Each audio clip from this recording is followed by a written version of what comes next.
Alors à l'origine de ce film, si j'ai bien compris, c'est vous, Noé, Ouais. qui avec les scénarios. Et ça vous est venu comment du coup cette histoire? Alors à la base, j'ai initié le projet, j'ai développé un traitement avec Benjamin Elalouf, le producteur. Et quand on a eu un traitement qui nous plaisait, on est allé voir Kim. Et à partir de là, on a développé le scénario ensemble. D'accord. Et l'idée est venue de... Il y a plusieurs choses. J'avais assez envie d'écrire un scénario qui se situait dans le décor des écoles de commerce, parce que je trouvais que c'était un décor de cinéma super intéressant. La deuxième chose, c'est que j'ai entendu une espèce de légende urbaine qu'un type, en l'occurrence d'HEC, m'a raconté, comme quoi dans les années 70 à HEC, des élèves auraient monté un réseau de prostitution dans l'école. Et donc ça, je trouvais que c'était vraiment un angle intéressant. Après, la légende, en l'occurrence, cette espèce d'anecdote, j'en ai reparlé, mais c'est invérifiable, c'est vraiment une légende, visiblement. C'est peut-être la déformation d'autres anecdotes, on ne sait pas trop d'où ça vient. Et donc en gros, voilà, ça vient de là. En plus, c'est un endroit qu'on n'a pas tellement l'habitude de voir dans des films, en tout cas français, parce qu'on voit les campus movies aux États-Unis, on voit souvent des campus, mais en France, on voit pas trop. Vous êtes allé tourner où, du coup? On était où? Au début, on cherchait donc à quoi ressemblerait cette école qu'on a inventée. Moi, j'avais flashé sur le décor de Central, mais Central ressemblait justement trop à ces films anglais, américains qu'on connaît, et donc on aurait été plongé tout de suite dans une sorte de copie de campus movie américain, et on s'est dit autant assumer le style de campus movie français, donc de fac movie, même si le mot est un peu plus nul. Mais donc on s'est dit, on va trouver le décor du fac movie, et on a mélangé donc des décors qui ressemblaient aux différentes écoles qu'on avait vues, et on s'est retrouvé à mélanger la fac d'Orsay, Villetaneuse et Descartes. Voilà, c'est ces trois écoles-là. Donc il y en a une où c'est l'amphithéâtre, l'autre c'est les dortoirs. Les dortoirs, pardon. Là, t'es dans Duck Pound. Là, je suis dans Duck Pound. Le chambres, campus, les chambres. Et pour ce qui est des jardins, qui sont quand même une vraie partie importante des campus, quand même, où on a vu pas mal de choses se passer dans les jardins, là on a choisi la fac d'Orsay. Et pour bien capter un peu l'ambiance des écoles de commerce, vous avez fait comment? Vous êtes resté pendant un mois là-bas ou... Ah, je me suis promené pas mal, ouais, d'abord dans les fêtes, parce que c'était quand même une vraie... dans le scénario, je pense que il y a pas mal de scènes de fêtes qu'on a fait sauter. On avait développé pas mal justement le réseau qu'ils avaient fabriqué à l'intérieur des fêtes. Donc les fêtes étaient l'endroit où se passait quand même pas mal de choses, où ils se voyaient entre eux, où ils allaient recruter, où ils allaient démarcher. Donc au début, on avait énormément de scènes de fêtes. On en a fait sauter quelques-unes, comme dans tous les processus de fabrication d'un film. Je pense qu'on fantasme au début une idée générale. Et donc voilà, moi j'avais axé au début mes recherches sur les fêtes, parce que je trouvais que c'était l'endroit le plus marrant déjà pour commencer, pour rencontrer les gens. Puis les écoles de commerce sont réputées pour être assez fêtardes aussi. Ouais, vous êtes allé déjà dans des fêtes d'écoles de commerce? Non, mais nos soirées se ressemblent. C'est quoi des soirées? Non, mais c'est école de journalisme, mais il y a aussi le lac du Connemara. Il y a aussi les lacs du Connemara. Ouais, genre, c'est tout samedi soir, il y avait le lac du Connemara. C'est vrai? Oui. Ok, bon bah. Donc on s'est reconnus dans ce genre de soirée. On n'apprécie pas forcément, non? Si vous pouvez mener une petite enquête, parce que nous, à chaque fois, on essaye de poursuivre notre enquête et de savoir d'où vient cette chanson et pourquoi toutes les écoles ont choisi les lacs du Connemara. C'est bien d'avance, ça vient même du lycée, je crois. Ça vient même du lycée? Ah ouais? Ouais, je vais l'étudier en sociologie. Je suis sûr que c'est super intéressant de remonter à la genèse de cette chanson. Après, même moi, pour continuer dans cette chanson, Marco Casanova qui était ici, lui a étudié carrément toutes les paroles. Ouais, et puis quand on commence à rentrer dedans, vous savez les paroles? Non. Ça parle de quoi, Marco, déjà? Parce que Connemara, simplement. Voilà, les lacs du Connemara, mais donc c'est quoi? C'est donc les c'est donc... C'est en Irlande? Non, c'est une région. C'est une région en Irlande, ouais. Voilà, et donc qui se bat contre qui? Juste parce que comme ça, moi ça m'aide aussi. Personne ne se bat contre personne, je crois. Non, mais il faudrait que je la relise et puis je vous dirai. Ok, parce qu'il est allé sur la route du whisky, et sur la route du whisky, il était tombé sur cette chanson, et il avait poussé l'étude de cette chanson. Mais c'est super intéressant, en tout cas, de voir que tout le monde a pris cette chanson pour... je sais pas quoi. Et donc, pour une voilà, référence dans les soirées. Voilà. Et donc, moi, je suis rentré dans les écoles de commerce via l'univers des fêtes, des différentes associations qui mettent en avant donc, leurs associations, les BDE, les associations de sport, les associations du bar, les associations de cinéma. Mes 2 premières fêtes étaient une avec l'ESCP, parce que j'avais fait jury dans un festival de court-métrage, et je m'étais retrouvé à la nuit de la Cape. Et puis après, enchaîné Nuit de la Luxure, Nuit du Décalcage, et toutes ces fêtes-là. Donc nous qui étaient des vrais terrains et des vrais décors pour raconter nos histoires. Et donc, pour rencontrer les étudiants surtout. Ouais, donc vous côtoyez beaucoup une jeunesse dorée, pas comme vos 2 derniers films où c'était plutôt une jeunesse un peu paumée. Là c'est différent. Bah paumé, je pense que ça peut marcher des 2 côtés aussi. C'est pas parce qu'on est doré qu'on n'est pas paumé, je pense. Et justement, moi c'est cet angle-là qui m'intéressait, c'est de trouver les points similaires dans les 2 opposés. Et, il y en a beaucoup des points similaires. Et l'idée même de classer les 2 extrêmes dans le rang des marginaux aussi m'intéressait. Et voilà, juste de suivre une bande d'étudiants qui a priori, on a quand même tendance à ne pas aimer le dernier rang et ne pas aimer le premier rang aussi. Moi j'aime bien les gens qu'on n'aime pas. Et donc voilà, de me promener pendant 1h30 avec ces étudiants qui quand même au début sont assez détestables.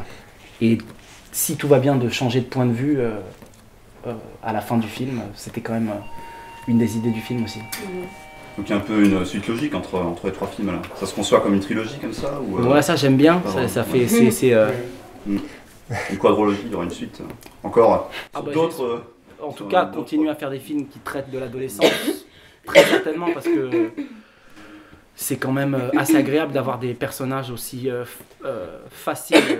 J'utilise ce mot-là, nous, en tant que scénaristes, faciles dans le sens où des personnages de cet âge-là ont une capacité à inventer une réalité instantanément. Joyeux anniversaire à la réalité. Et donc voilà, c'est moi j'aime bien dans la narration la rupture. J'aime bien utiliser des effets de rupture, donc avec des personnages adolescents. On le voit avec Dan et Thomas Blumenthal, qui est un adolescent aussi dans la vraie vie. Surprendre et créer de l'inattendu, nous, en tant que scénariste, c'est très agréable parce que ça permet de pas trop s'ennuyer dans un film. Ce qui reste quand même le but, je pense. Moi, à chaque fois que je fais des films, je dis fais en sorte de ne pas emmerder ton prochain.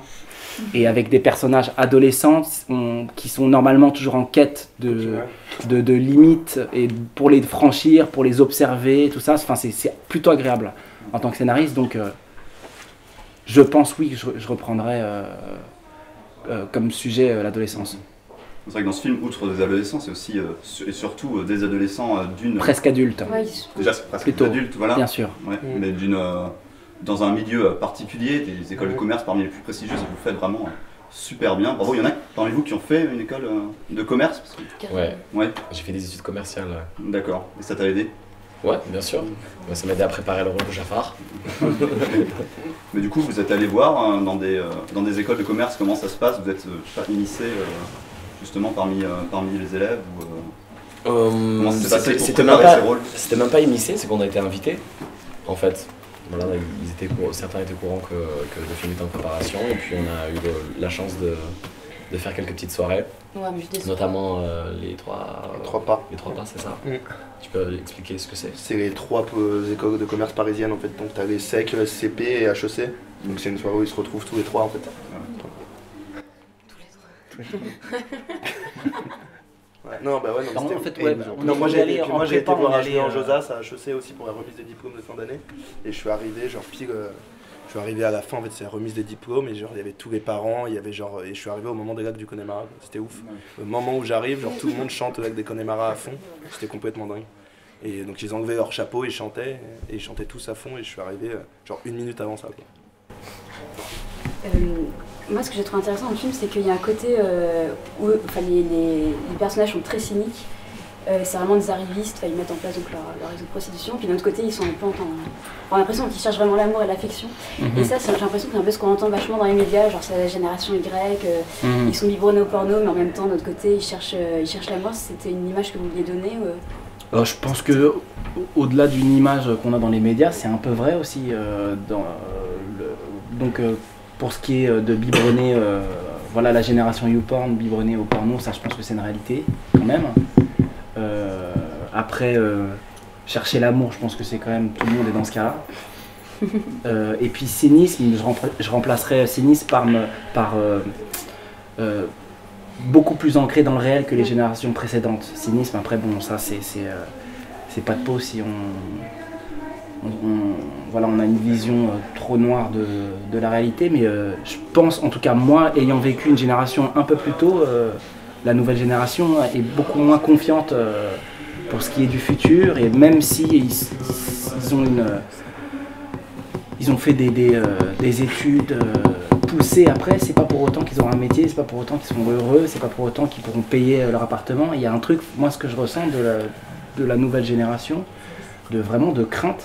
Et c'est pour ça qu'on parlait des deux extrêmes, que ce soit ceux du premier rang ou ceux du dernier rang. J'ai l'impression que ça se ressent des deux côtés. Donc, c'était moins présent il y a 10 ans par exemple. J'ai l'impression. Tu nous parlais de quand tu étais jeune. Alors quand j'ai grandi à l'époque où... non mais moi je suis né en 1980, quand on regarde justement sur Wikipédia la génération Y, c'est plutôt début des années 80, donc j'ai l'impression quand même moi d'avoir eu un mini rapport dans une autre ère que la digital native. Moi j'ai des souvenirs d'avoir écrit des lettres d'amour, j'ai des souvenirs d'avoir donné des rendez-vous sans téléphone portable, et quand même cette nouvelle génération qui est justement confrontée à une hyper connexion, que ça soit sexuelle ou bien du réseau par Facebook, par tout ça, ou même Tinder aujourd'hui, où on match et en une seconde, voilà, il peut se passer ce qui se passera. Raconter une histoire d'amour au milieu de ça, avec Noé, c'est ce qui nous est marré quand même.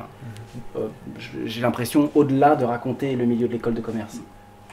Ce qui est assez drôle aussi, c'est que ça montre aussi un peu, comme tu disais, la misère affectueuse qui vient grandissante d'année après année, en lien un peu avec la montée du néolibéralisme, etc. C'est drôle parce que c'est les mêmes thématiques que dans, je sais pas, chez Welbeck ou chez Bret Easton Ellis.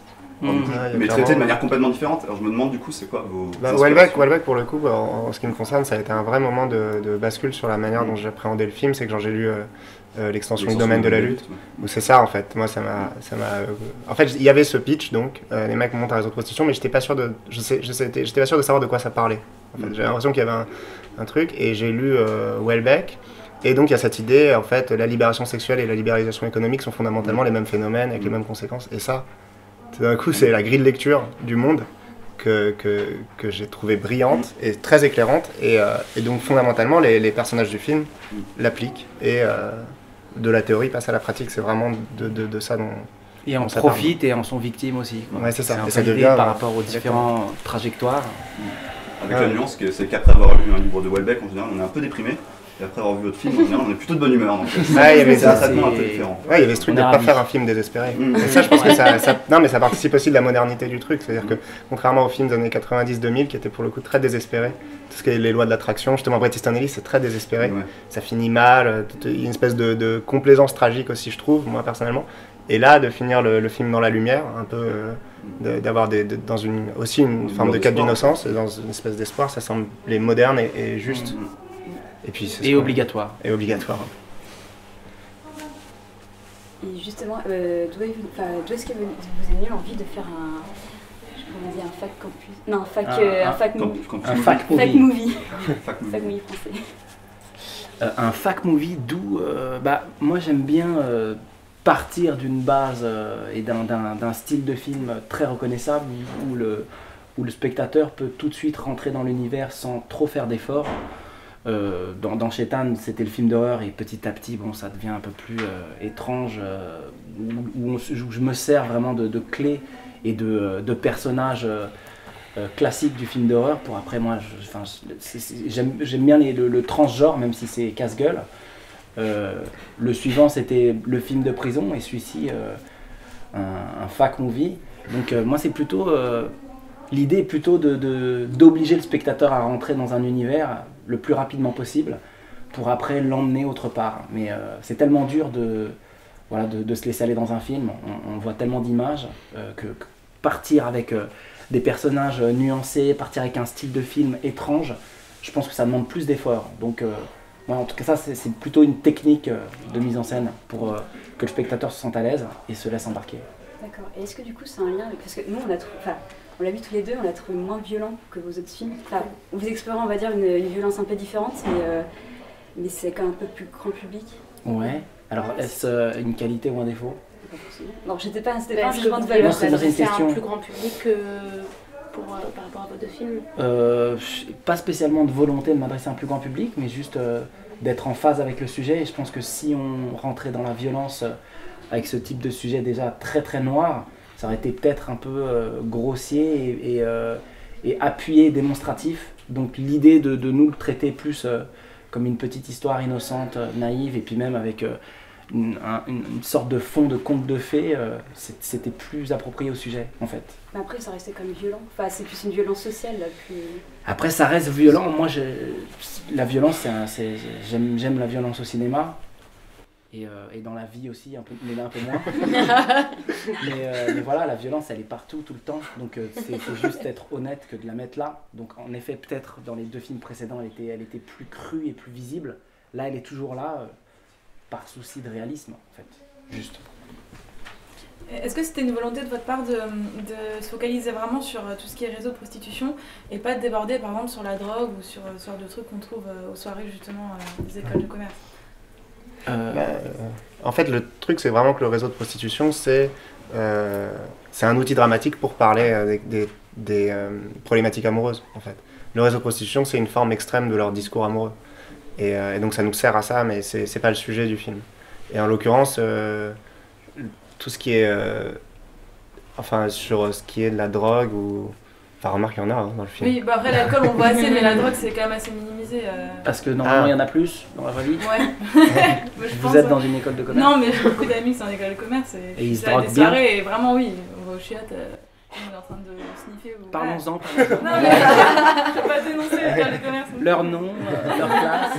Non mais oui, il y en a bien sûr, et c'est vrai que là dans le film là on voit beaucoup les élèves boire, voilà, on s'en doute bien. Mais c'est pas, on ne voit pas vraiment la drogue. Après c'est un autre sujet, Voilà. La drogue dans les écoles, ça pourrait faire un film super cool, que j'irai voir. mais là c'était pas le sujet. Et là nous c'était plus, moi j'aime bien l'idée de le trajet qui mène de l'innocence à l'expérience, donc c'est que des premières fois. Donc si on rentre vraiment dans les drogues, là c'est comme si on parlait de personnages qui consomment et qui connaissent. Moi je préférais découvrir le MDMA avec les trois jeunes étudiants de la crème, mais en tout cas la drogue, pour en revenir à ce sujet moi que j'aime beaucoup, j'aime bien l'idée juste d'effleurer dans chaque film et d'avoir un petit hommage ou une petite promenade avec les héros qui testent un truc. Dans Chétan c'était le cannabis, dans Dogpan c'était la kétamine, anesthésiant pour cheval. Thomas en a sur lui. et dans celui-là, c'était le MDMA, parce que je trouve qu'en fait, une drogue raconte un film aussi. Ça raconte un personnage et pas besoin d'en dire plus, pas besoin d'en faire plus, ça suffit juste. Et puis là, à travers cette scène de drogue, je pense qu'on raconte d'autres choses en plus. Parce qu'elle est très douce, enfin très différente de la scène de drogue habituelle. C'est même nous, quand on l'a écrit, on s'était dit que c'était vraiment le point où les trois étaient vraiment unis. Et ça allait être le moment justement où on allait passer dans un autre moment du film. Ouais, parce que nous on pensait qu'ils allaient sortir en boîte après, faire les débiles, mais en fait ils sont restés très calmes entre eux. Ouais. C'était assez attendrissant quoi, comme scène. On était vraiment foncedés sous MD. J'avais filé de MD. Ça c'est dans le making of. Il y a la musique aussi qui a une place vraiment importante dans le film. On en entend tout le temps et des trucs complètement différents. On passe de Justice à Sébastien Tellier, ouais, donc ça, à la limite, on peut comprendre, mais il y a Carla Bruni aussi. Michel Fugain, Michel Sardou, Michel Berger, Maïlan Les Huîtres, The Shoes et le score original d'Ibrahim Malouf. Je pense qu'on peut parler de la musique comme justement l'utilisation de la musique comme l'utilisation du MDMA, plutôt comme un marqueur qui raconte les personnages. Donc pour ce qui est de la chanson française, c'est le personnage de Dan et le personnage de Jafar, vu qu'ils sont colocs tous les deux. Donc là, la volonté de raconter un personnage en décalage, justement, pour raconter le personnage en décalage de Dan, qui donc tout de suite, on a voulu le mettre à l'écart des autres. Lui écoute Rachita, écoute Moi Camarade, lui écoute Michel Fugain, Les Gentils, les Méchants, et c'est plus pour raconter... c'est une autre façon de raconter un profil d'un personnage. D'ailleurs, il y a une compile qui va sortir, non? C'est vrai, aussi, ouais. Non. On sort une compile, moi c'est... Ouais. Je crois, c'est ce qu'il m'a dit hier. Ouais, c'est ouf. Là, on a envoyé, alors je sais pas si vous savez, mais tous les morceaux qui sont l'année dernière, le vinyle comment les ventes de vinyle ont augmenté de x8. Les gens veulent plus de CD, les gens achètent d'MP3, mais le vinyle est redevenu un vrai objet chaleureux avec un autre son. Et là, Thomas, en fait, Dan, le personnage de Dan, a une playlist, c'est la playlist de Dan. Et la playlist de Dan, c'est la musique qu'il écoute, mais pas dans le film. C'est ce qu'il y a sur son téléphone. Il a fait écouter 2-3 morceaux, c'est complètement dingue. C'est génial. C'est que des morceaux à connotation. C'est un peu sexuel. Ouais, des morceaux érotiques entre années 60-70. C'est génial. Que ce soit Françoise Hardy, Pierre Vassiliou. C'est que des sons pointus qu'on n'a jamais entendus, c'est hyper bien. C'est vraiment Nino Ferrer. Il va bientôt y avoir Philippe Catherine. Ah, elle est super. On va te la montrer tout à l'heure. Et donc voilà, pour ce qui est de la musique, moi j'ai un rapport très fort en tout cas avec la musique de film. Le score malheureusement un peu moins, il y en a moins, mais bon, Ibrahim Malouf a quand même raconté, je pense, l'émotion des personnages à sa façon. Et donc voilà, c'était. Et puis pour conclure sur la musique, on a écrit depuis le début la scène de fin sur Sébastien Tellier, qui je pense quand même raconte bien ce mélange qu'on a voulu raconter avec ce film, qui est justement la génération Y, musique très électronique, et la chanson française, le personnage de Dan, donc qui mélange les paroles de Tellier et la production de Guy Mann des Daft Punk. Donc ça, c'est cette conclusion, nous vraiment était le parfait mélange pour raconter l'émotion finale. Et tu joues du ukulélé aussi. Et je joue du ukulélé dans le film. On l'avait vu dans le film, dans le chat roulette. Jouer du ukulélé. Ah énorme. Je tape des barres à chaque fois. Ça j'ai fait vite fait ce caméo en salle de montage parce que j'avais une scène beaucoup plus importante. J'étais une serveuse chinoise. Je venais servir pendant ma scène de rupture avec Marine Saint-Célie. Et j'avais vraiment bossé mon personnage. 6 heures de maquillage, non vraiment c'était flippant. C'était flippant. On aurait dit vraiment une meuf. Bah donc c'est pas flippant. C'était bizarre avec une... Non, c'était bizarre avec une tête de... Et donc ils avaient fait une superbe scène, l'émotion était là, et moi j'arrivais, donc un personnage très très bizarre qui venait apporter un verre de vin, ça n'avait rien à voir, ça a cassé le climax de la scène, donc on l'a fait sauter, et par frustration j'ai joué vite fait une petite scène de rasé dans la salle de montage, et on l'a mis dans le chat roulette. Merci beaucoup. Merci à vous. Merci à vous. Bravo. Merci. Vous avez intégré la meilleure business school d'Europe et vous avez le droit d'en être fier. Moi c'est Jafar. Il a la dalle ton copain. Pourtant c'est pas des filles qui manquent ici. Ah mais c'est pas un problème de filles, il y a des critères précis. Tu vois en vert là, c'est l'association de rugby. Et là en rose c'est le BDE, c'est le bureau des élèves. Suffit de rentrer dans un club pour baiser? Avec toutes ces filles, il y a forcément moyen. Non mais c'est pas une question de nombre, mais sur un marché. Mais de quel marché tu parles là? Du marché sexuel quoi. En gros, tu fais venir une fille comme ça à une soirée de l'école, tu l'as fait flirter avec Jafar, et le lendemain, théoriquement, il peut coucher avec n'importe quelle fille potable sur le campus. Cette histoire, c'est une occasion de devenir pote avec tout le monde ici, de te faire un réseau. Kélia achète, enfin recrute. Je peux te dire un truc, le premier truc c'est que t'es belle. Et moi je vends. C'est pas une question de savoir si t'es capable ou non de coucher avec une fille gratuitement. Pour vous amuser, c'est donnant-donnant. Tu vas voir un monde que t'as jamais vu et que t'aurais jamais dû voir.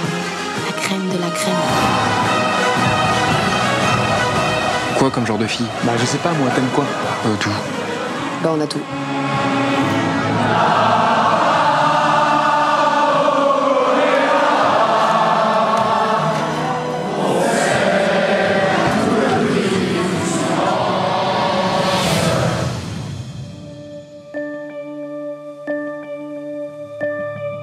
Les filles de l'école nous ont balancé. Franchement, c'était pas ça qu'on avait prévu au départ. Et il se passe quoi si nos noms sortent sur internet? C'est un peu chaud pour vous, franchement.